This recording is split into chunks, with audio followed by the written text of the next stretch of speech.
सभी, this is कृषि ma'am, स्वागत करते हैं आप सभी का नीट रैंक प्लस चैनल पे। मेरा नाम है कृषि, जैसे मैंने अभी इंट्रोडक्शन दिया, तो आज से हमारा फर्स्ट लेक्चर है of the series that is NCERT दिल से सीरीज। तो एनसीईआरटी दिल से सीरीज में आप सभी का दिल से स्वागत है and this is a lecture 1 जहां पर हम करने वाले हैं एनिमल किंगडम डिस्कस। ठीक है, एनिमल किंगडम होने वाला बहुत ही फन इंटरेस्टिंग चैप्टर है एंड आपको मैं मेक श्योर करती हूँ कि आपको मजे आने वाले, क्योंकि मेरा पढ़ाने का तरीका ही वैसा है। मुझे खुद को सीरियस होकर पढ़ाना अच्छा नहीं लगता है ना, बीच बीच में एकदम लेम जोक्स मारूंगी, हंसने लगोगे आप और आपको मजा भी आएगा, आपको पता नहीं चलेगा कि यार हम लोग पढ़ाई कर रहे हैं कि मजे कर रहे हैं। ठीक है, तो मजे लेके पढ़ेंगे एकदम एकदम एकदम। एंड यहाँ पे फैकल्टीज है, अगर आपको पता नहीं है, so this is our Meetu ma'am जो आपको बॉटनी पढ़ाएंगे, दिस इज मी जो आपको जूलॉजी पढ़ाएंगे, जो ये है ये केमिस्ट्री वाले सर है दैट इज भास्कर भैया, and this is Manoj sir जो आपको फिजिक्स पढ़ाएंगे। So let us start with the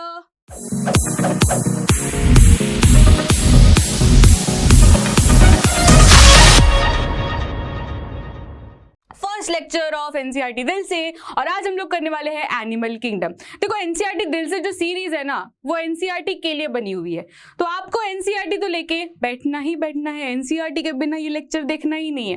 तो एनसीईआरटी जल्दी से जाओ, अपने ड्रॉवर में पढ़िए, आपके बैग में पढ़िए, जहां पे भी पढ़िए, जल्दी जल्दी जल्दी जल्दी जल्दी लेके आओ और क्लास 11th की बायोलॉजी वाली टेक्स्ट बुक लेके आओ, क्योंकि एनिमल किंगडम उसी में है। तो एनिमल किंगडम की टेक्स्ट बुक मतलब एनिमल किंगडम खोल के बैठना है एंड नेक्स्ट आपकी नोटबुक खोल के बैठनी और एक पेपर पेन लेके बैठना है, मतलब पेन लेके बैठना है, ताकि आप वो सारी चीजें, यहाँ पे क्वेश्चंस आएंगे, आंसर्स हम लोग करेंगे, हम लोग बहुत सारे रिलेटेड कॉन्सेप्ट्स भी करेंगे, क्योंकि सिर्फ क्वेश्चन और उसका आंसर लेके खुश नहीं रहना है ना, हमें उसके रिलेटेड कॉन्सेप्ट्स भी रिवीजन करने हैं। सो अच्छे से एक बुक मेंटेन करिए जिसमें आप सारे कॉन्सेप्ट्स लिखते जाओगे, वो क्वेश्चंस भी करते जाओगे एंड बहुत मजा आने वाला है। सो दोस्तों शुरू करते हैं ये वाला सिलसिला। तो हम ये जो सेशन है ये एकदम केबीसी वाले फॉर्मेट में रखने वाले हैं। तो पहला क्वेश्चन 5000 का है, चलिए किसको आता है देखते हैं। तो 2018 का सवाल है, आपके स्क्रीन पर ऑलरेडी ये क्वेश्चन पेश हो चुका है। 2018 का सवाल पढ़ते हैं। Identify the vertebrate group of animals characterized by crop and gizzard in its digestive system. आपको कुछ याद आ रहा है ये दोनों शब्द से, क्रॉप एंड गिजार्ड? याद आ रहा है कि क्रॉप एंड गिजार्ड ऐसे कौन से एनिमल्स में प्रेजेंट रहता है, कौन से एनिमल्स की डाइजेस्टिव सिस्टम में प्रेजेंट रहता है? याद आ रहा है कुछ? यस, याद आ रहा है, याद आ रहा है मनीष भैया, याद आ रहा है आपको? हाँ देखो मनीष भैया को भी याद आ रहा है। तो digestive system of birds that is Aves. तो इसका आंसर है एव्स। आप लोगों को ये बहुत इजी लग रहा होगा ना, क्योंकि आपने पढ़ाई की है, जो लोग पढ़ाई करते हैं उनको आता होगा एव्स। अगर पढ़ाई नहीं भी की है यार कोई टेंशन नहीं, हम ये वाला जो चैप्टर है, ये वाला जो सेशन है उसमें हम लोग बेसिक से करने वाले हैं, तो कोई बात नहीं अगर इसका आंसर नहीं भी आया हो। ये वाला जो पैराग्राफ है, जल्दी से अपनी एनसीईआरटी में ये वाला पैराग्राफ निकालो। ये वाला पैराग्राफ है क्लास एव्स का, ठीक है, क्लास एव्स खोलेंगे, ये पैराग्राफ में आपको ये लाइन दिख रही है, the digestive tract of birds have additional chambers that is crop and gizzard. तो क्रॉप एंड गिजर्ड बच्चों एक ऐसे एडिशनल चेम्बर्स है, डाइजेशन में मदद करते हैं। हमारे में देखो डाइजेशन कैसा रहता है, हमारे में ये सारी चीजें होती है, ये तो बर्ड्स का डाइजेस्टिव सिस्टम है, पर हमारा भी कुछ सिमिलर ही है। हमारे में क्या है, देखो फूड पाइप है, फूड पाइप को क्या बोलते हैं, ईसोफेगस बोलते हैं। तो हमने मस्त फॉर एग्जांपल समोसा खाया, ठीक है, समोसा खाया, कहाँ पे जाएगा, ये फूड पाइप में जाएगा, दैट इज ईसोफेगस में जाएगा।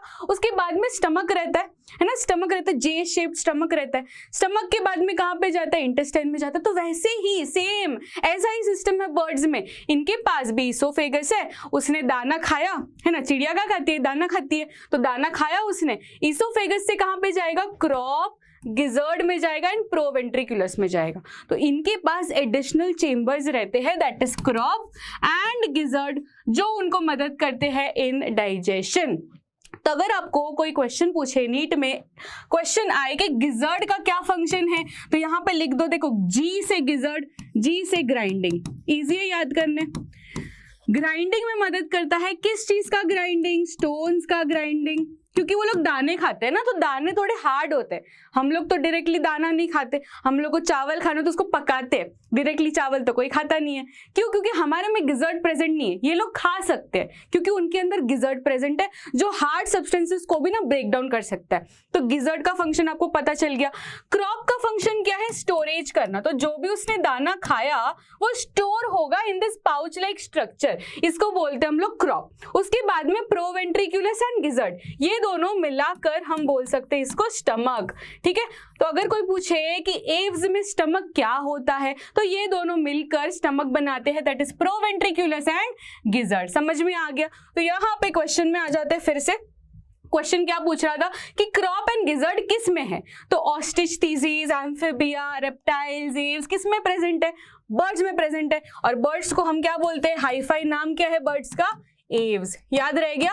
बर्ड्स को क्या बोलते हैं? एव्स बोलते हैं। तो एव्स में प्रेजेंट रहता है क्रॉप एंड गिजर्ट। ओके, चलो 5000 आप जीत गए। अब नेक्स्ट 10,000 का question, that is in case of poriferans. Poriferans यानी क्या? पॉरीफेरेंस यानी sponges, right? Sponges. The spongocele is lined with flagellated cells called as, जिनको नहीं पता फ्लैजेलेटेड सेल्स क्या है, स्पॉन्जोसील क्या है, कोई टेंशन नहीं यार, यहाँ पे कृषि मैम है ना आपको समझाने के लिए। तो यहाँ पे ना मैं एक रफ डायग्राम आपको बताती हूँ कि क्या होता है स्पॉन्जेस में। फॉर एग्जाम्पल मैंने एक स्पॉन्ज बनाया, ठीक है, स्पॉन्ज बनाया। अब स्पॉन्ज में आप सभी को पता होगा कि स्पॉन्ज में ना टाइनी टाइनी पोर्स रहते हैं, है ना, छोटे छोटे होल्स प्रेजेंट रहते हैं उसके आउटर सरफेस में। वो छोटे छोटे पोर्स का नाम क्या होता है? ऑस्टिया। क्या होता है? ऑस्टिया। अब ये ऑस्टिया तो हो गया। अब ये जो बड़ा ओपनिंग है ऊपर, ये बड़े ओपनिंग को क्या बोलते हैं? ये बड़े ओपनिंग को बोलते हैं ऑस्क्यूलम। क्या बोलते हैं? Repeat after me, osculum. Ostia हो गया, ऑस्क्यूलम हो गया। अब ये जो स्पॉन्ज है, ये स्पॉन्ज भी एक एनिमल है, लिविंग ऑर्गेनिज्म है। अब उसको भी भूख लगेगी कि नहीं लगेगी? लगेगी ना। हमको भूख लगती तो हम तो हाथ पैर मार के ले लेते खाना, है ना, डाल देते पेट में। ये लोग कैसे खाना खाएंगे? इसके पास हाथ है, पैर है, कुछ नहीं है, तो चल के भी नहीं जा सकता, हाथ से ले भी नहीं सकता, तो वो क्या करेंगे? वो लोग के आजू बाजू क्या है? पानी प्रेजेंट है। ठीक है, ये लोग पानी में प्रेजेंट है ना, पानी में प्रेजेंट है। स्कूबा डाइविंग में जाते हो तो दिखते हैं ना ये सारे स्पॉन्जेस। तो ये लोग के आजू बाजू पानी प्रेजेंट है। अब वो पानी में क्या प्रेजेंट है? वो पानी में फूड प्रेजेंट है, फूड के छोटे छोटे पार्टिकल्स प्रेजेंट है। अब उनको ये सारा फूड अंदर लेना है, तो क्या करेंगे ये लोग? ये ना ऑस्टिया से अंदर लेंगे, ऑस्टिया से ये पानी अंदर लेंगे, जिसके साथ साथ में ये फूड भी अंदर चला जाएगा। तो ये फूड विद द वाटर अंदर चला गया थ्रू दी ऑस्टिया। तो ऑस्टिया के बाजू में आप लिख दो इन, ऑस्क्यूलम के बाजू में आप लिख दो आउट, क्योंकि नीट एग्जाम में ऐसा क्वेश्चन आया हुआ है कि पानी अंदर किससे जाता है, पानी बाहर किससे आता है। तो बच्चे रॉन्ग मार्क करके आ जाते हैं कि ऑस्क्यूलम से अंदर जाते हैं, ऑस्टिया से बाहर आता है, विच इज एकदम रॉन्ग। ऑस्टिया से अंदर जाता है, that is tiny tiny pores, and osculum से बाहर निकलता है। Is this understood? और ये सिस्टम का नाम है बच्चों, ये सिस्टम का नाम है कनाल सिस्टम। Canal system. देखो मैं यहाँ पे खाली क्वेश्चन में फोकस नहीं कर रही हूँ, ये क्वेश्चन तो हमारा ऑलरेडी सॉल्व हो चुका है। मैं क्वेश्चन से आगे जाना चाहती हूँ, क्योंकि मैं नहीं चाहती कि मैं खाली क्वेश्चन को टच करूँ। मैं चाहती हूँ कि आपका ये पूरा कॉन्सेप्ट, जो ये पूरा पैराग्राफ है ना, यही अभी से निपटा लूँ। ठीक है, जरूरत नहीं है ना कि फिर हम लोग टेंशन में क्यों बैठे। तो कनाल सिस्टम को ये लेबल किया जाता है।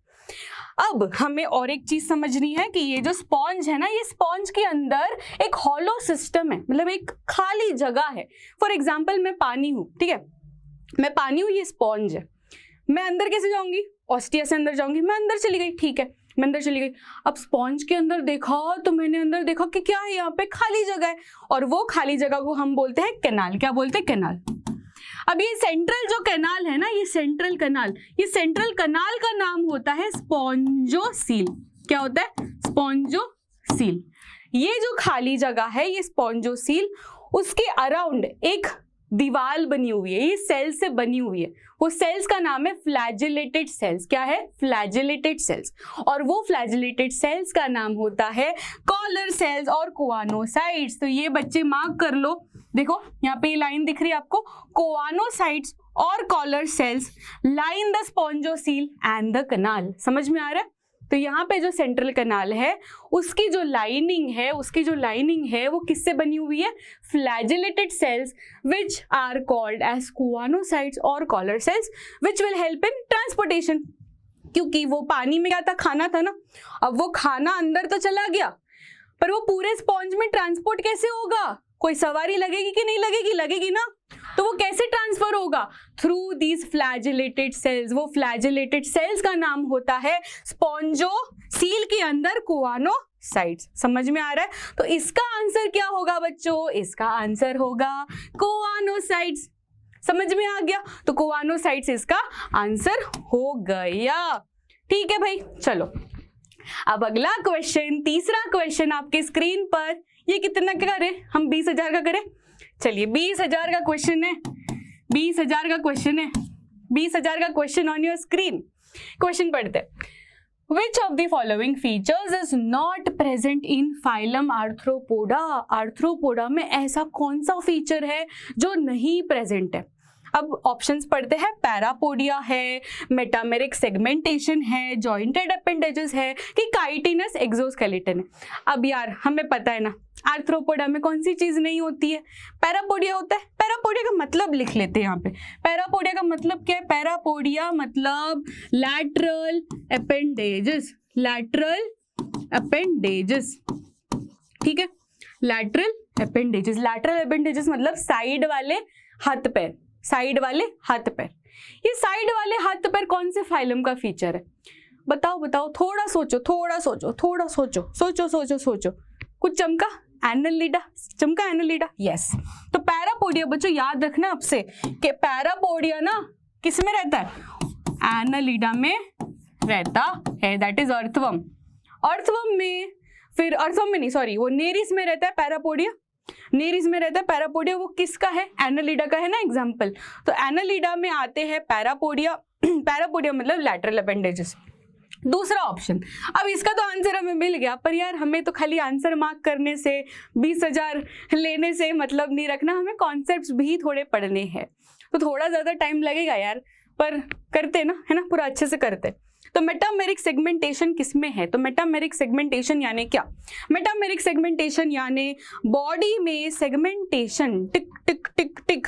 वो सेगमेंटेशन किस किस में रहता है? कौन से फाइलम में रहता है? चलो मैं आपको हिंट देती हूँ। 3 फाइलें वैसे है, 3 फाइला वैसे है जिसमें मेटामेरिज्म दिखाया जाता है।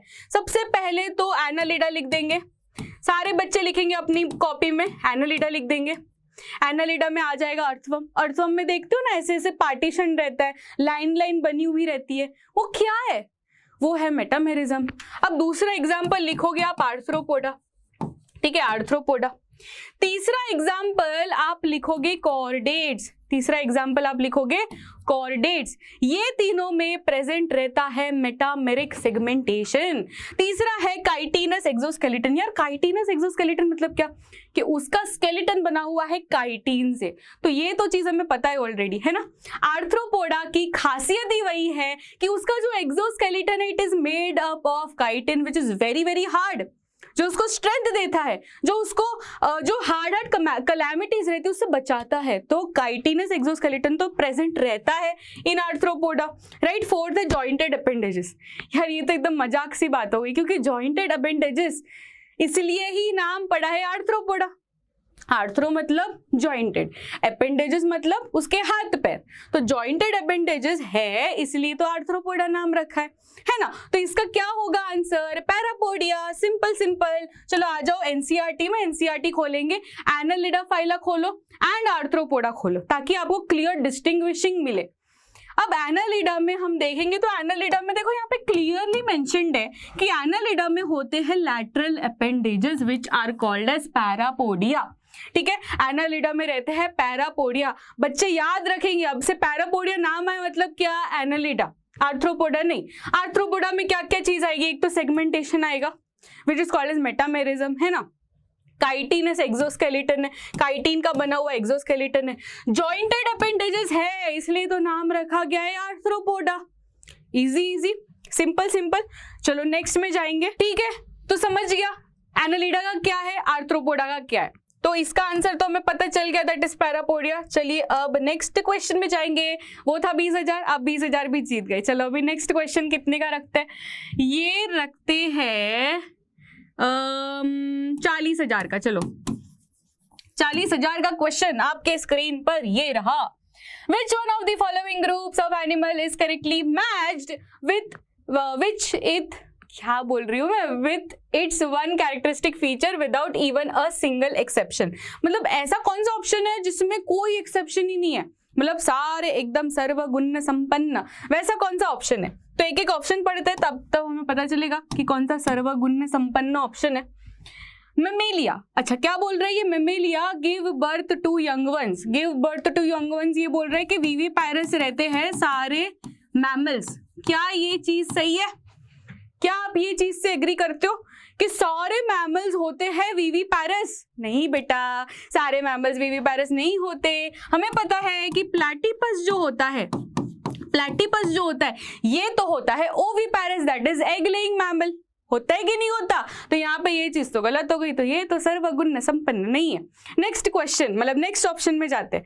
Reptilia, reptilia possess 3 chambered heart with 1 incomplete divided ventricle. मतलब वो बोल रहे हैं कि 3 चेम्बर का हार्ट रहता है सारे रेप्टाइल्स में। नहीं भाई, हमें पता है कि क्रोकोडाइल जो है, क्रोकोडाइल जानते हो ना, क्रोकोडाइल मगरमच्छ, मगरमच्छ के पास तो 4 चेम्बर्ड हार्ट है। तो ये तो फिर से सर्वगुण संपन्न ऑप्शन नहीं हुआ, इसमें भी एक्सेप्शन हो गया। तीसरा chordates, chordates have a mouth provided with 1 upper and lower jaw. सारे कॉर्डेट्स के पास माउथ रहता है ना? सारे कॉर्डेट्स के पास माउथ नहीं रहता। अग्नाथा करके होता है ना, अग्नाथा, अग्नाथा देखो 2 होते हैं कॉर्डेट्स, एक तो अग्नाथा, दूसरा होता है ग्नाथोस्टोमाटा। अग्नाथा के पास मुंह होता ही नहीं है, जॉ होता ही नहीं है, तो इसमें तो लिखी गई है कि सारे कॉर्डेट्स के पास जॉ है, ये तो गलत है। तो ये भी सर्वगुण संपन्न ऑप्शन नहीं है। कॉन्ड्रिचथीस, कॉन्ड्रिचथीस मतलब इसमें सारी जो फिशेज होती है वो कार्टिलेजिनस फिशेज होती है। 2 तरीके की फिशेज होती है ना, एक तो कार्टिलेज वाली फिश और दूसरी होती है बोनी फिश। ये वाली जो कॉन्ड्रिचथीस है, कॉन्ड्रिचथीस में सारी जो फिशेज होती है वो कार्टिलेज वाली फिशेज होती है। तो क्या ये बात सही है? इसमें कोई एक्सेप्शन नहीं है? यस, इसमें कोई भी एक्सेप्शन नहीं है। तो बच्चों ये ना आप अपने नोटबुक में अच्छे से नोट पॉइंट करके, बड़ा बड़ा नोट पॉइंट करके लिख दो कि ऑल कॉन्ड्रिचथीस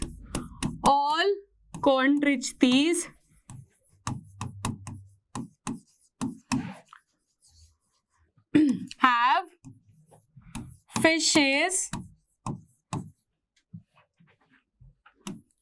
with cartilaginous एंडोस्केलेटन। ठीक है, विदाउट एनी एक्सेप्शन, बड़े बड़े अक्षरों से, सुनहरे अक्षरों से लिख देना कि विदाउट एनी एक्सेप्शन, कोई एक्सेप्शन नहीं है इसमें। इसके ऊपर ना काफी नीट के क्वेश्चंस आए हुए हैं कि स्केलेटन कार्टिलेजिनस फिशेस में कुछ एक्सेप्शन है क्या? तो नहीं है, कोई भी एक्सेप्शन नहीं है। सारी जो फिशेस है ना कार्टिलेजिनस फिशेस वो कॉन्ड्रिचथीस से बिलोंग करती है, कोई एक्सेप्शन नहीं है। ठीक है, नेक्स्ट क्वेश्चन, तो आप ये क्वेश्चन जीत गए हो, 40,000 आपके जेब में है। अब नेक्स्ट क्वेश्चन आपके स्क्रीन पर, ये नेक्स्ट क्वेश्चन का धनराशि आप जीतोगे, कितने धनराशि जीतेगे? चलो चलो चलो, इसका आप रखते हैं 65,000। आप जीतोगे 65,000 अगर ये नीट 2010 का सवाल है, नीट 2010 का सवाल है। अगर ये आप जीतते हो तो आपको मिलेगी 65,000 की धनराशि। चलिए क्वेश्चन पढ़ते हैं। Crocodile and penguin are similar to whale and dogfish. अब एक एक का ग्रुप लिख लेते हैं कि ये कौन से फैमिली से बिलोंग करता है, कौन से परिवार के हैं ये लोग। क्रोकोडाइल, क्रोकोडाइल की बात करें तो ये कौन से परिवार के हैं? ये है रेप्टाइल परिवार के, है ना, रेप्टाइल्स परिवार के हैं क्रोकोडाइल। पेंगुइन कौन है भाई? Penguin penguin penguin Aves family से, है ना। मैं फैमिली बोल रही हूँ बट ऐसा नहीं कि मैं वो साइंस वाले फैमिली की बात कर रही हूँ, मैं परिवार की बात कर रही हूँ, परिवार। ठीक है, जैसे रैंक प्लस परिवार है वैसे ये परिवार है, तो एव्स वाला परिवार। वेल्स, वेल्स कौन से परिवार से है? मैमल्स वाले परिवार से है। अगर आपको थोड़ा सा कंफ्यूजन हो रहा है कि यार वेल तो मछली है ना, वेल तो मछली है, ये तो पानी में रहती है, तो ये तो पाइसेस होनी चाहिए। ये एक मैमल है, जैसे हम मैमल है ना, वैसे वेल भी एक मैमल है। भले वो पानी में रह रही है पर वो फिश नहीं है। Well is not a fish, well is a mammal. Dog fish, yes ये फिश है। कौन सी फिश है ये? कार्टिलेजिनस फिश है। फिश को हम पाइसेस भी बोलते हैं, तो यहाँ पे मैं लिख देती हूँ कार्टिलेज वाली फिश है ये, दैट इज कॉन्ड्रिचथाइस से बिलोंग करती है। अब ऑप्शन रीड करेंगे एक एक करके। ले एग्स, हमें ये 4 ऑप्शन में देखना है कि कौन सा ऑप्शन सारे 4 परिवारों को डिस्क्राइब कर रहा है। Lay eggs and guard them till they hatch. Lay eggs मतलब वो बोल रहे हैं कि सारे यहाँ पे जो चारों के चारों है ना, ये है वीवी पैरस नहीं ओवी पैरस। ओवी पैरस यानी क्या? Lay eggs. क्या चारों ले एग्स करते? नहीं, ये तो मैमल है। मैमल है ना, मैमल अंडे नहीं देते, मतलब कुछ कुछ मैमल है जो अंडे देते, दैट इज प्लेटिपस, पर ये मैमल अंडा नहीं देता। वेल डायरेक्टली अपने बच्चों को बर्थ देता है, जैसे हमारे में होता है, उसमें अंडे का सिस्टम नहीं रहता, तो ये तो गलत हो गया। Option B possess bony skeleton. अरे यार यहाँ पे तो मैंने लिख दिया ना कि कार्टिलेज से बना हुआ है उसका स्केलेटन, यहाँ पे तो बोल रहा है कि बोनी स्केलेटन, तो ये भी गलत हो गया, तो ये भी गलत, ये भी गलत। तीसरा, possess a solid single standard central nervous system। solid, देखो ये वर्ड पे फोकस करना, यहाँ पे ये बोल रहा है कि solid nervous system रहेगा। अब ये वाली बात भी गलत हो जाएगी, क्योंकि हमें पता है कि ये चारों के चारों कौन है? ये चारों के चारों वर्टिब्रेट्स है। वर्टिब्रेट्स यानी क्या? कॉर्डेट्स है। तो कॉर्डेट्स में हमें ये चीज पता है कि कॉर्डेट्स में ना जो सेंट्रल नर्वस सिस्टम रहता है, जो नर्व कॉर्ड रहता है, वो हॉलो रहता है कि सॉलिड रहता है? उनका जो नर्वस सिस्टम है उसके बीच में गैप रहता है कि उसके अंदर कुछ रहता है, मतलब सॉलिड रहता है? नहीं ना, हमारे में या ये लोग के पास जो नर्व कॉर्ड है ना, वो होता है हॉलो। अब ये चीज आपके एनसीईआरटी में लिखी गई है। आ जाओ ये वाले पैराग्राफ में, आपके टेक्स्ट बुक का ही ये टेबल है, डिस्टिंग्विशिंग टेबल है। इसमें देखो क्लियरली यहाँ पे मेंशन्ड है कि central nervous system is dorsal hollow. ये वर्ड आप फोकस करिए, हॉलो एंड यहाँ पे सॉलिड। तो नॉन कॉर्डेट्स में आएगा सॉलिड नर्व कॉर्ड, कॉर्डेट्स में आएगा हॉलो नर्व कॉर्ड। समझ गया? दिमाग में गया ये कि अगर कॉर्डेट का पूछे तो हॉलो वर्ड लिख के आना है, नॉन कॉर्डेट्स का पूछे तो क्या लिखेंगे हम लोग? नॉन कॉर्डेट्स का पूछे तो हम लिखेंगे सॉलिड। अब गिल स्लिट्स की बात करें तो यहाँ पे गिल स्लिट्स हम सब कॉर्डेट्स के पास होती है। अब आपको अभी पता होगा कि फिशेस में जो रेस्पिरेशन, वो लोग कैसे सांस लेती है? कैसे सांस लेती है? वो फिशेस सांस लेती है थ्रू गिल्स, उनके पास गिल्स रहता है। हमारे पास क्या अभी गिल्स प्रेजेंट है? नहीं, हमारे पास थोड़ी गिल्स अभी प्रेजेंट है, हमारे पास तो लंग्स प्रेजेंट है। पर जब हम लोग मम्मी के पेट में थे ना, जब हम लोग एम्ब्रियोनिक स्टेज में थे, तब हम सबके पास थे गिल्स। तो हम सबके पास गिल्स थे, यानी कॉर्डेट्स, ये सारे कॉर्डेट्स जो है ना, ये सारे कॉर्डेट्स के पास एम्ब्रियोनिक स्टेज में, इनिशियल स्टेज ऑफ डेवलपमेंट में थे गिल स्लिट्स। सो यहाँ पे एक चीज कॉमन होती है, चारों में एक चीज कॉमन है, that is having gill slits at some stage. ठीक है, तो ये याद रखना है बच्चों कि एम्ब्रियोनिक स्टेज में ना हम सब के पास होती है फेरेंजियल गिल स्लिट्स, क्योंकि ये भी एनसीईआरटी का ही है। एनसीईआरटी में गिल स्लिट्स आर एब्सेंट जब नॉन कॉर्डेट्स की बात करें, पर कॉर्डेट्स की बात करें तो गिल स्लिट्स आर प्रेजेंट। समझ में आ गया? तो यहाँ पे फिर से आप जीत गए, 65,000 आपके पास, आपके जेब में आ गए। अब नेक्स्ट क्वेश्चन 1 लाख का क्वेश्चन है, 1 लाख का क्वेश्चन है। ठीक है, 1 लाख का क्वेश्चन है भाई साहब, 1 लाख का क्वेश्चन आपको जीतना है। नीट 2020 का सवाल है, bilaterally symmetrical and acoelomate animals are exemplified by. Acoelomate, अब यहाँ पे ना जब भी ये वर्ड आएगा ना, अभी के नेक्स्ट 2 मिनट मैं ऐसी ट्रिक आपको बताऊंगी जिससे आपको एसिलोमेट वाला जो प्रॉब्लम है कि यार एसिलोमेट याद नहीं होता, सिलोम वाला याद ही नहीं होता, टॉपिक ही याद नहीं होता कि एसिलोमेट में कौन से एनिमल्स आएंगे, कौन से फाइला आएंगे, सूडो में कौन से आएंगे या सिलोमेट में कौन से आएंगे। ध्यान से सुनो, ध्यान से, एकदम ध्यान से। ठीक है, तो एसिलोमेट, एसिलोमेट यानी क्या कि सिलोम वो लोग के पास नहीं है। सिलोम मतलब क्या कि जो गैप होता है, मतलब शरीर के अंदर थोड़ा बहुत जो गैप होता है, मैं एकदम कॉमन लैंग्वेज में बात कर रही हूँ, मैं एकदम साइंटिफिक हाई फाई बात नहीं कर रही हूँ। हमारे सिंपल भाषा में सीलोम मतलब क्या, स्पेस, है ना। तो शरीर के अंदर स्पेस है, और अगर वो स्पेस है, अच्छा खासा स्पेस है, तो उसको बोलेंगे सीलोम, और वैसे एनिमल्स को बोलेंगे सीलोमेट। पर अगर शरीर के अंदर थोड़ा थोड़ा स्पेस है, ठीक है, थोड़ा थोड़ा स्पेस है, तो उसको बोलेंगे सूडोसिलोमेट। क्या बोलेंगे उसको, सूडोसिलोमेट। और अगर वो शरीर के अंदर भाई स्पेस ही नहीं है, जरा भी जगह ही नहीं है, तो उसको क्या बोलेंगे, एसिलोमेट। क्या बोलेंगे, एसिलोमेट। अब जो प्लैटीहेलमिंथस है, आपको याद है प्लैटीहेलमिंथस, प्लैटीहेलमिंथस यानी क्या, फ्लैट वर्म्स, चपटे वर्म्स। तो वो जो चपटा वर्म है, आप इमेजिन करो ना यार, for example this is a worm, ठीक है, ये वर्म है, ये मेरा हाथ ही नहीं, ये वर्म है। ये जो वर्म है उसके यहाँ पे स्पेस ही नहीं है, तो मैं यहाँ पे सीलोम कहाँ से डालूं, डालने का स्पेस तो होना चाहिए ना, तो यहाँ पे स्पेस ही नहीं है, सीलोम कहाँ से डालूं, तो वैसे एनिमल्स को हम बोलेंगे एसिलोमेट। और एग्जाम्पल आ जाएगा प्लैटीहेलमिंथस। जब भी आपको पूछे कि भाई एसिलोमेट का एग्जाम्पल बताइए, तो आप डायरेक्टली वो यहाँ पे चमकना चाहिए कि यार हाँ ठीक है, एसिलोमेट ना, एसिलोमेट मतलब चपटे वर्म्स, चपटे वर्म्स यानी फ्लैट वर्म्स, फ्लैट वर्म्स यानी प्लैटीहेलमिंथस, बस इतना ही याद रखना है। तो यहाँ पे जब भी एसिलोमेट वर्ड आए, तो एसिलोमेट से आपको समझना चाहिए कि एसिलोमेट यानी फ्लैट वर्म्स, चपटे वर्म्स, ठीक है, चपटे वर्म्स। ये फ्लैट वर्म्स में आएंगे प्लैटीहेलमिंथस। प्लैटीहेलमिंथस फाइलम में जो भी एग्जांपल्स होते हैं that is flat worms. Flat worms, चपटे वर्म्स, चपटे वर्म्स में जगह नहीं है तो उसको हम लोग सीलोम नहीं देंगे, दैट इज एसिलोमेट। हो गया, बात खत्म। अब यहाँ पे आ जाओ, ऑप्शन में आ जाओ, एस्केलमिंथस पूछा गया है। एस्केलमिंथस यानी क्या, राउंड वर्म। एस्केलमिंथस यानी राउंड वर्म। राउंड वर्म है यार, राउंड वर्म है तो थोड़ा बहुत तो स्पेस है ना, स्पेस है तो उसमें सीलोम डालेंगे। कितना सीलोम डालेंगे, थोड़ा थोड़ा सीलोम डालेंगे, थोड़ा थोड़ा सीलोम डालेंगे, तो उसको बोलेंगे सूडोसिलोमेट। क्या बोलेंगे, सूडोसिलोमेट। सूडोसिलोमेट होते हैं एस्केलमिंथस। एनालिडा, एनालिडा के पास है भाई भरपूर स्पेस है, तो इसमें प्योर सिलोमेट।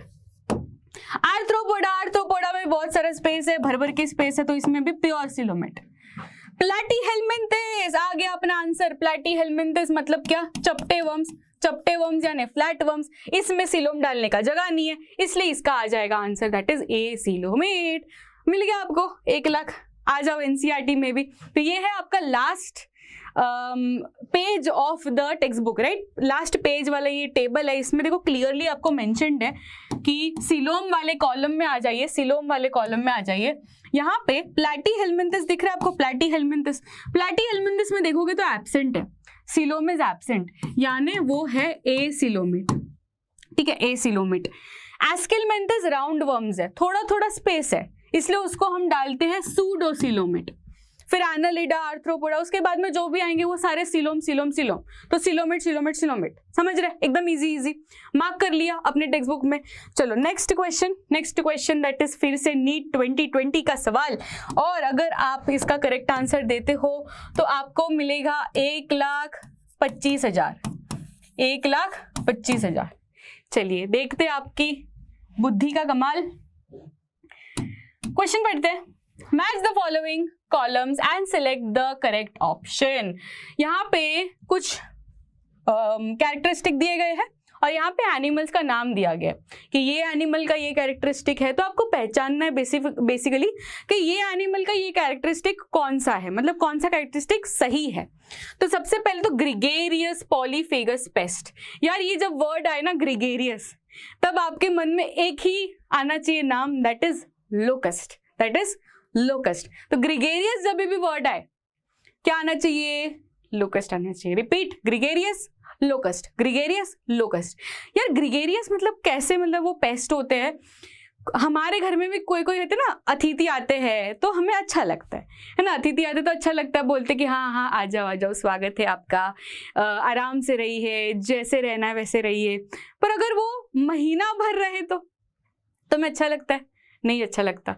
हमें होता है कि यार ये कब जाएंगे, जाने का नाम ही नहीं लेते। कुछ कुछ ऐसे रिलेटिव्स होते हैं या कुछ कुछ अतिथि ऐसे होते हैं, राइट। तो वैसे वाले जो होते हैं ना, जाने का नाम ही नहीं लेते, मतलब वैसे ही अड्डा बना के रह जाते हैं यहाँ पे, हाँ चलो ये तो मेरा ही घर है, वैसे होते हैं लोकस्ट। अब लोकस्ट बाहर से आए हुए हैं और हमको लगा कि हाँ ठीक है आ रहे हैं ना तो आने देते हैं, इंसेक्ट ही है क्या ही कर लेंगे। पर ये लोग जब आते हैं ना फिर जाने का नाम नहीं लेते, वैसे जिद्दी वाले पेस्ट रहते, that is called as gregarious pest. उसका एग्जाम्पल होता है लोकस्ट। तो इसको तो पहले ही मार्क कर लो, दैट इज ए का 4, ए का 4, ए का 4। देखो एक ही ऑप्शन है जिसमें ए का 4 है, मुझे तो आगे पढ़ने का भी जरूरत नहीं पड़ेगा, पर पढ़ लेते हैं ना, रिलेटेड कॉन्सेप्ट भी हो जाएंगे साथ साथ। Adult with radial symmetry and larva with bilateral symmetry.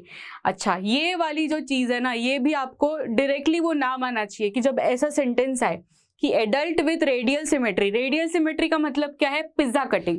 आपको पता है पिज्जा को कैसे कट करते हैं हम लोग? नॉर्मल इंसान तो पिज्जा को ऐसे, फिर ऐसे, फिर ऐसे, फिर ऐसे कटिंग करते हैं ना मनीष भैया? ऐसे कटिंग करते हो आप? हाँ मनीष भैया ऐसे कटिंग करते हो, आप भी ऐसी कटिंग करते होंगे।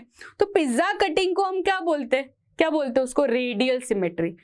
तो स्टारफिश जो होता है, स्टारफिश की बॉडी कैसी होती है? ऐसी होती है ना, तो इसको हम कैसे कट करेंगे? पिज्जा कटिंग कट करेंगे, राइट। फिर वैसा कोई एनिमल हो, अगर ऐसा कोई एनिमल हो तो उसको हम कैसे कट करेंगे? ये है लार्वा। किसका लार्वा? स्टारफिश का लार्वा। मतलब जब वो छोटा बच्चा था, स्टारफिश जब छोटा बच्चा था, तो उसको हम बाइलैटरल सिमेट्री से कट करेंगे, दैट इज सेंटर से कट करेंगे। तो ये चीज याद रखनी है। ये वाला जो 2 लाइन है ना, ये कौन से फाइलम के बारे में बात कर रहा है? अगर वो बड़े होके पिज्जा कटिंग फॉलो कर रहा है और छोटे होके बाइलैटरल सिमेट्री फॉलो कर रहे हैं, तो वो सीधा साधा आंसर इसमें आएगा, दैट इज इकाइनोडर्मेटा। इकाइनोडर्मेटा में एकदम फेमस एग्जांपल कौन है? स्टारफिश। तो यहाँ पे स्टारफिश दिख रहा है? दिख तो नहीं रहा, राइट? दिख तो नहीं रहा, पर ये जो ना, ये हाई-फाई वर्ड यूज किया गया, एस्टेरियास। एस्टेरियास का मतलब है स्टारफिश। अभी कहाँ पे, ये भी मैं आपको एनसीईआरटी में दिखाऊंगी, डोंट वरी, जरा भी टेंशन मत लो आप, ये सब चीज मैं आपको एनसीईआरटी पैराग्राफ में दिखाऊंगी। सबसे पहले तो यहाँ पे लिख दो एस्टेरियाज मतलब क्या? एस्टेरियाज मतलब स्टारफिश। मतलब हम लोग साधारण भाषा में, कॉमन लैंग्वेज में क्या बोलते हैं? स्टारफिश। पर ये लोग थोड़े साइंटिफिक, एकदम बड़े बड़े लोग जो होते हैं ना, वो लोग बोलते हैं एस्टेरियाज। मैंने आज एस्टेरियाज देखा, तो एस्टेरियाज मतलब क्या? स्टारफिश। स्टारफिश का एग्जांपल हो जाएगा ये वाला कि छोटे बच्चे जो होते हैं, लार्वा स्टेज होते हैं, वो बाइलैटरल सिमेट्री फॉलो करते हैं, और बड़े होके फिर वो पिज्जा कटिंग फॉलो करते हैं, दैट इज रेडियल सिमेट्री। हो गया। Book lungs. बुक लंग्स किसका है भाई? बुक लंग्स है स्कॉर्पियन का। बुक लंग्स किसका है? स्कॉर्पियन का। वो लोग के अंदर वैसे लंग्स है, हम लोग को लगता है कि वो लंग्स ना ऐसे बुक की थप्पी जैसा अरेंज्ड है, इसलिए उसको बोलते हैं बुक लंग्स। तो बुक लंग्स किस में रहता है? स्कॉर्पियन में प्रेजेंट रहता है। ठीक है, याद हो गया। बायोलुमिनेसेंस। यार बायोलुमिनेसेंस क्या होता है? आप लोगों ने अभी इंस्टाग्राम में रील्स बहुत वायरल होती है कि आपने देखा होगा कि बीच में ब्लू कलर का बहुत चमकता है ना? वो ब्लू कलर का वो एनिमल जैसे चमकते हैं, वो क्या रहते हैं? वो प्रॉपर्टी है, वो एक एनिमल की प्रॉपर्टी है। टीनोफोरा जो होता है ना, टीनोफोरा फाइलम, वो टीनोफोरा की एक स्पेशल प्रॉपर्टी है, दैट इज बायोलुमिनेसेंस। कि रात के समय में वो लोग चमकते हैं, जुगनू जैसे चमकते हैं, तो वो चमकने वाली प्रॉपर्टी को बोलते हैं बायोलुमिनेसेंस। और वो बायोलुमिनेसेंस एकदम फेवरेट प्रॉपर्टी है किस चीज की? कौन से फाइलम की? That is Ctenophora. और टीनोफोरा में अपना एग्जाम्पल आता है टीनोप्लाना। ठीक है, चलो आ जाते हैं फिर से एग्जाम्पल में। ये हमारा तो हो गया आंसर, इसका आंसर तो हमें मिल गया। एनसीईआरटी में आ जाते हैं। ग्रिगेरियस। सबसे पहले तो ग्रिगेरियस हमने डिस्कस किया था, तो ग्रिगेरियस में कौन आएगा? अपना वैसा अतिथि जो जाने का नाम ही नहीं लेता है ना, वहीं पे पड़ा रहता है, दैट इज लोकस्ट। दूसरी चीज, ये पिज्जा कटिंग वाला, तो पिज्जा कटिंग में कौन आएगा? इकाइनोडर्मेटा, है ना। और छोटे बच्चे जब भी बाइलैटरल सिमेट्री फॉलो करते, जब लार्वल स्टेज में रहते। एस्टेरियाज मैंने बोला था, स्टारफिश। एस्टेरियाज मतलब क्या? स्टारफिश। हम साधारण भाषा में स्टारफिश बोलते हैं, वो लोग क्या बोलते हैं? एस्टेरियाज। याद रखना है। बायोलुमिनेसेंस की बात करी थी मैंने, तो बायोलुमिनेसेंस क्या है? चमकने वाली प्रॉपर्टी जो है टीनोफोरा, टीनोफोरा फाइलम की फेवरेट प्रॉपर्टी। एंड इसमें एग्जांपल, ये दोनों एग्जांपल बच्चों याद रखने हैं, दोनों के दोनों एग्जांपल बहुत बहुत इंपॉर्टेंट है। एक तो टीनोप्लाना जो अपने क्वेश्चन का है, दूसरा है प्लूरोब्रैंकिया। ये दोनों एग्जाम्पल मैं चाहती हूँ अभी के अभी याद हो जाए। टीनोफोरा में कौन से 2 एग्जाम्पल याद रखने? Ctenoplana and pleurobrachia. याद हो गए? Ctenoplana, pleurobrachia. हो गया, ये हो गया टीनोफोरा का एग्जाम्पल। अब बुक लंग्स। बुक लंग्स का जिक्र हुआ था, बुक लंग्स का जिक्र हुआ था, तो बुक लंग्स और tracheal system is present in scorpion. Scorpion यहाँ पे मैं लिख देती हूँ, स्कॉर्पियन। हो गया, तो आपको भी मिल गया 1,25,000। अब आपका 1.5 लाख का क्वेश्चन है, ये 1.5 लाख का क्वेश्चन है। चलो नीट 2019 में पूछा गया ये क्वेश्चन। आप एक ट्रेंड देख रहे हो यहाँ पे, एनिमल किंगडम से काफी match the following type of NEET exam में एक्सपेक्ट कर सकते हैं। मतलब यहाँ पे एनिमल्स के नाम होंगे और यहाँ पे कैरेक्टरिस्टिक फीचर होगा। तो ये काफी इजी क्वेश्चंस होते हैं, राइट। अगर आप थोड़ा अंडरस्टैंडिंग या मजे लेके पढ़ोगे ना, ये एनिमल किंगडम बहुत ही स्कोरिंग चैप्टर है, ठीक है। चलो फिर से यहाँ पे ऑर्गेनिज्म का नाम दिया गया है, that is pila, bombyx, pleurobrachia, taenia. ये लोग कौन है देखते हैं हम लोग। भाई पाइला कौन होता है? पाइला होता है स्नेल। कौन सा स्नेल? Apple snail. कौन सा स्नेल? Apple snail. देखो अब भी याद रखना है, फिर तो हमें याद नहीं होता, तो लेक्चर में ही याद रखना है। पाइला क्या होता है? Apple snail. इसलिए मैं ना बार बार रिपीट करवाती हूँ आप लोग से, ताकि आपको लेक्चर में याद हो जाए, फिर अलग से हमें लेके बैठने की जरूरत नहीं है ना। तो apple snail, apple snail, hi fi भाषा में क्या बोलते हैं? पाइला। बॉम्बिक्स कौन है भाई? बॉम्बिक्स है सिल्कवर्म। बॉम्बिक्स है सिल्कवर्म। प्लूरोब्रैंकिया तो हमने देख लिया था टीनोफोरा वाले पैराग्राफ में, है ना। तो ये तो हम लोग जानते हैं, ये तो जाना माना अपना एनिमल है। ये कौन है? टेनिया कौन है? Taenia, Taenia, Taenia is tapeworm. Taenia is tapeworm. Tapeworm यानी क्या? चपटे वर्म। प्लैटीहेल्मिन्थस में हमने देखा था टेपवर्म, चपटे वर्म, जिसके पास सिलोम नहीं है। चलो अभी देखते हैं यहाँ पे कैरेक्टरिस्टिक फीचर्स। पाइला, पाइला क्या है? पाइला एक स्नेल है, राइट। हमें पता है कि स्नेल तो भाई फाइलम मॉलस्कन से बिलोंग करते हैं ना, मॉलस्का फाइलम से। मॉलस्का की खासियत हमें पता है कि उनके पास एक रैस्पिंग ऑर्गन रहता है। मतलब वो लोग खाना कैसे खाते हैं, वो लोग के पास एक रैस्पिंग ऑर्गन रहता है, फाइल लाइक रैस्पिंग ऑर्गन रहता है, उससे वो खाना खाते हैं। और वो ऑर्गन का नाम आपको पता है? रेड्यूला। याद आ रहा है आपको? रेड्यूला। तो ये जो रेड्यूला है, ये किसका कैरेक्टरिस्टिक फीचर है? पाइला का। तो यहाँ पे आंसर होगा ए का 3। अब बॉम्बिक्स की बात करते हैं, तो बॉम्बिक्स क्या है? सिल्कवर्म है। सिल्कवर्म क्या है? एक इंसेक्ट है, राइट। इंसेक्ट है। तो इंसेक्ट में हमें पता है कि इंसेक्ट में मैलपिजियन ट्यूब्यूल्स प्रेजेंट होते हैं, जो कि एक्सक्रीशन में मदद करते हैं, right. These are specialized structure जो कि एक्सक्रीशन में मदद करते हैं when it comes to insects. तो इंसेक्ट्स में ये हो गया। तो बी का क्या होगा? 4 होगा। बी का 4, बी का 4, बी का 4, बी का 4 एंड ए का 3। तो आंसर इज सी। आगे भी देख ही लेते हैं, है ना, इतना मेहनत किया तो देख ही लेते हैं। प्लूरोब्रैंकिया तो हमें पता है, प्लूरोब्रैंकिया क्या है? टीनोफोरा का एग्जाम्पल है। प्लूरोब्रैंकिया टीनोफोरा का एग्जाम्पल है, तो इसका आंसर आएगा कॉम्प्लेट्स। सारी एनसीईआरटी में लाइंस दी गई है, मैं दिखाऊंगी नेक्स्ट स्लाइड में। टेनिया, टेनिया क्या है भाई? टेपवर्म है। टेपवर्म यानी प्लैटीहेल्मिन्थस। प्लैटीहेल्मिन्थस में स्पेशलाइज्ड सेल्स होते हैं which are called as flame cells. क्या होते हैं? Flame cells. Flame cells are responsible for excretion and osmoregulation. तो ये ऐसे सेल्स होते हैं जो कि फ्लैट वर्म्स में प्रेजेंट होते हैं, और उसका एग्जाम्पल है Taenia.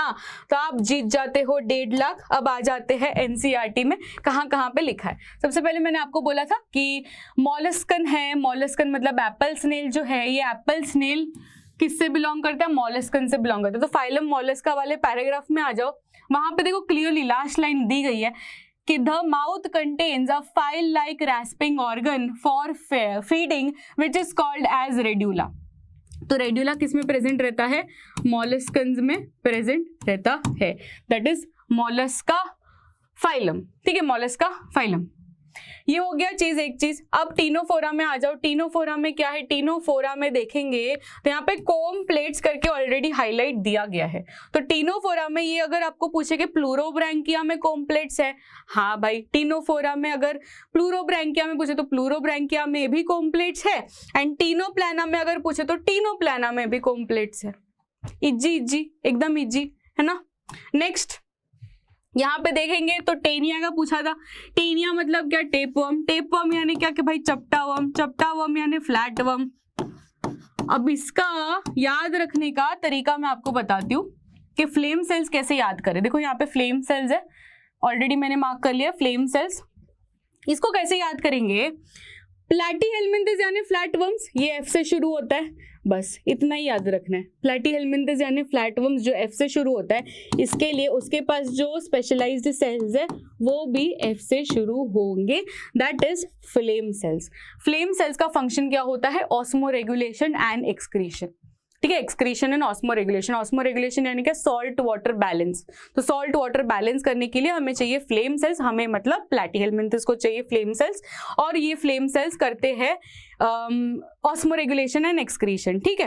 Next is Malpighian tubules. तो मैलपीजियन ट्यूब्यूल्स में देखेंगे हम लोग इंसेक्ट, दैट इज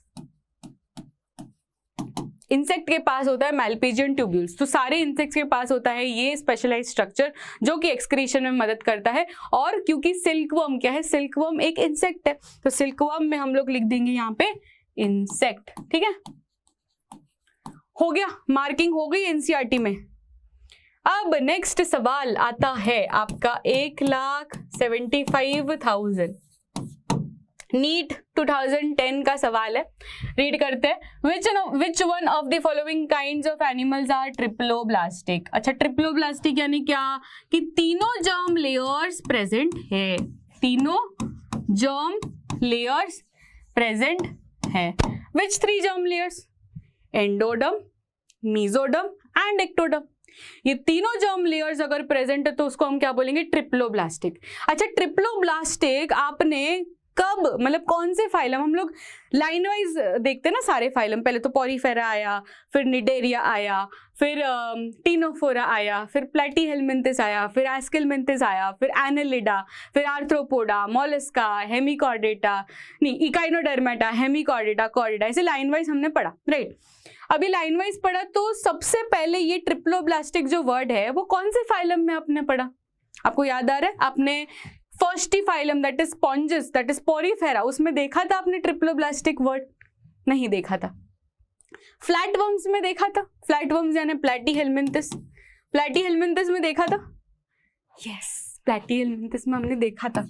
यहाँ पे लिख लेते पॉरीफेरा, पॉरीफेरा में हमने नहीं देखा था, है ना, इसका जिक्र ही नहीं हुआ था। ट्रिप्लोब्लास्टिक कुछ नहीं जिक्र हुआ था। टीनोफोरा में जिक्र हुआ था? नहीं, टीनोफोरा में भी जिक्र नहीं हुआ था, इसमें भी जिक्र नहीं हुआ था।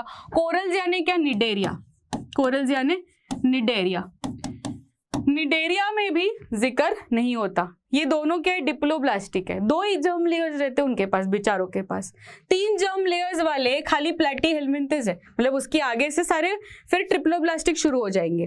तो एनसीईआरटी में आ जाओ, यहाँ पे देखो प्लैटीहेलमिंथस पैराग्राफ में आ जाओ, क्लियरली, एकदम क्लियरली यहाँ पे लिखा गया है कि ट्रिप्लोब्लास्टिक होते हैं प्लैटीहेलमिंथस। उसके पहले सारे फाइलम में किसी में भी नहीं लिखा ट्रिप्लोब्लास्टिक, ट्रिप्लोब्लास्टिक शुरू ही यहाँ से होता है, समझ रहे हो? तो प्लैटीहेलमिंथस से शुरू होगा ट्रिप्लोब्लास्टिक का सिलसिला, एंड बस फिर तो यही था, क्वेश्चन ही यही था, उससे आगे कुछ पूछा ही नहीं।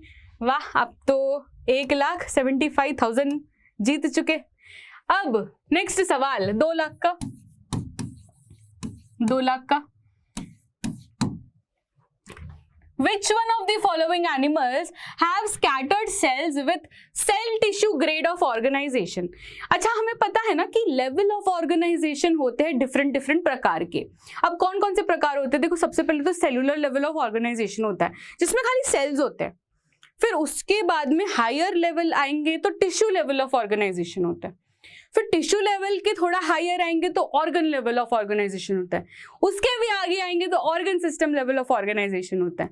अब हमारे में, हमारी बात करें तो हमारे में क्या होता है, एकदम advance level, that is organ system level of organisation. हमारे में जो सेल्स है वो एक साथ टिश्यू बनाए हुए हैं, देन सारे टिश्यूज एक बार एक साथ आके ऑर्गन्स बनाए हुए हैं, सारे ऑर्गन्स एक साथ आके ऑर्गन सिस्टम बनाए हुए हैं, and that is why we have different kinds of system.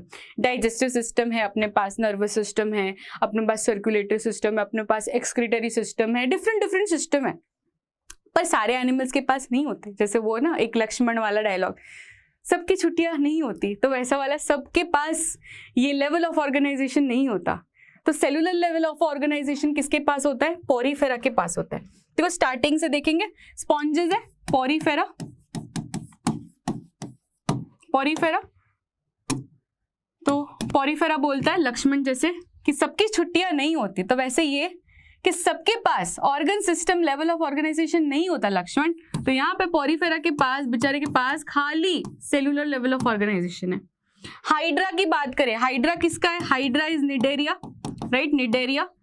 Cnidaria की बात करें तो निडेरिया के पास थोड़ा सा हाई लेवल है, इसके पास सेलुलर है तो इसके पास टिश्यू है, इसके पास क्या है, टिश्यू है, टिश्यू लेवल ऑफ ऑर्गेनाइजेशन।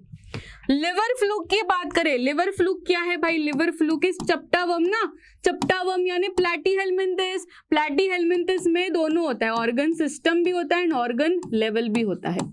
तो इसके पास और हाई लेवल, ये टिश्यू था, ये ऑर्गन में आ गया, ये ऑर्गन सिस्टम में भी आ गया। अब फोर्थ ऑप्शन दैट इज अस्कैरिस। अस्कैरिस मतलब क्या, ये किसका है, ये एस्केलमेंथिस का है। एस्केलमेंथिस में क्या रहता है, एस्केलमेंथिस में सबसे high level that is organ system level of organisation. समझ रहे हो? तो यहाँ पे हम टेबल देखते हैं, टेबल में फिर से लिखा गया, last page of your animal kingdom, उसमें लिखा गया है कि लेवल ऑफ ऑर्गेनाइजेशन, कहाँ पे, लेवल ऑफ ऑर्गेनाइजेशन। पॉरीफेरा की बात करें तो बच्चों पॉरीफेरा में क्या है, सेलुलर लेवल ऑफ ऑर्गेनाइजेशन है, खाली सेल्स है, उसके पास कोई टिश्यू नहीं है। निडेरिया की बात करें तो टिश्यू लेवल ऑफ ऑर्गेनाइजेशन है। टिनोफेरा फिर से टिश्यू लेवल ऑफ ऑर्गेनाइजेशन है। प्लैटीहेलमिन्थेस से शुरू होता है ऑर्गन, ठीक है, ऑर्गन लेवल ऑफ ऑर्गेनाइजेशन शुरू होता है प्लैटीहेलमिन्थेस से। इसमें दोनों प्रकार देखे जाते हैं, ऑर्गन भी और ऑर्गन सिस्टम भी। एस्केलमेंथिस की बात करें तो यहाँ पे ऑर्गन सिस्टम, फिर सारे organ system organ system organ system. समझ रहे हो? तो सबसे एकदम बेसिक लेवल किसके पास है, पॉरीफेरा के पास है, that is cellular level of organisation. सबसे हाई लेवल किससे शुरू हो रहा है, प्लैटीहेलमिन्थेस से, that is organ and organ system level of organisation. And we come to an end of this chapter. That is खत्म, टाटा बाय बाय गुड बाय। तो यहाँ पे हम फिनिश करते हैं ये वाला चैप्टर, ये वाला लेक्चर ऑफ द एनसीईआरटी दिल से सीरीज, सबसे पहला लेक्चर, ठीक है। एनिमल किंगडम हमने खत्म कर दिया बहुत अच्छी तरीके से और बहुत बढ़िया तरीके से। आई होप कि आपको मज़ा आया हो, आपको लगा ना हो कि यार ये लेक्चर है, मज़ा करते करते आपने पढ़ाई किया हो। एंड नेक्स्ट लेक्चर में मैं आपको मिलूंगी। कोई भी डाउट्स हो feel free to comment down, मैं सभी का आंसर दूंगी, ठीक है। या तो मैं नेक्स्ट लेक्चर में वो डाउट्स को भी लूंगी, ठीक है। कोई भी डाउट हो एनिमल किंगडम के रिलेटेड आप यहाँ पे कमेंट सेक्शन में डाल सकते हो, मैं नेक्स्ट लेक्चर उसको सॉल्व कर दूंगी या तो कमेंट में आंसर दे दूंगी, ठीक है। तो नेक्स्ट वेडनेसडे हम मिलेंगे। Till then take care, bye everyone.